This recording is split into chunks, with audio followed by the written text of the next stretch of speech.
Bonjour mes amis qui me suivent dans ma chaîne YouTube Belombel Larbi, consacrée à la vulgarisation agricole et la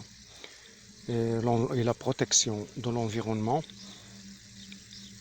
Ce matin-là, je voudrais échanger avec vous quelques informations concernant la pollinisation et la fécondation chez les rosacées.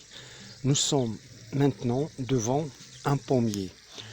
Sachant bien que le pommier il appartient à la famille des rosacées, c'est que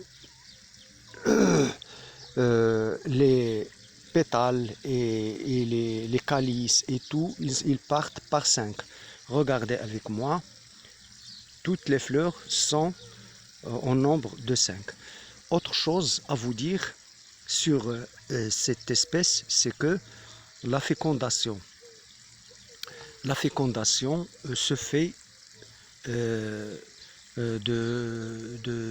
la même arbre, c'est-à-dire que cet arbre, il n'est pas monoïque, mais il est dioïque, c'est-à-dire il est hermaphrodite. Ça veut dire que l'arbre, la fleur, possède des mâles et des femelles. C'est-à-dire, il y a le pollen et les pistils. Si vous voyez à l'intérieur, voilà, je vais un peu agrandir. Voilà, vous voyez des grains qui autour presque jaunâtres comme ça, et à l'intérieur il y a une tige, une sorte de tige jaunâtre qui est un peu longue. Ça, c'est le femelle. C'est la femelle qui est entourée des anthères.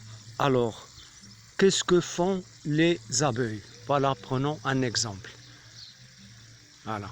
Cet abeille, il porte le pollen des organes mâles de la fleur et le met dans les organes femelles.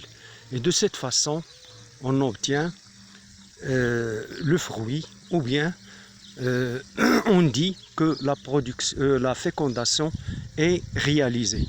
Comme par exemple celui-là.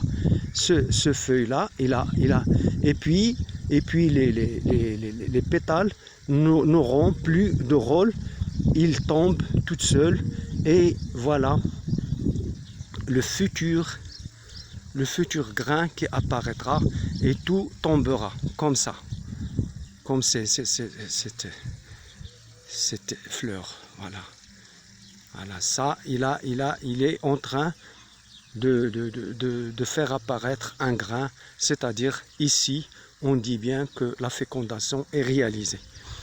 Par contre, ce cas-là, il n'y a pas encore de fécondation parce que les fleurs sont sous forme encore de boutons. Et ici, ils sont prêts à accueillir les abeilles et tous les auxiliaires biologiques pour les aider à faire une fécondation. Voilà, merci. J'espère que je vous ai apporté un peu d'informations. Ça, c'est une information un peu botanique. Merci à vous, bon courage.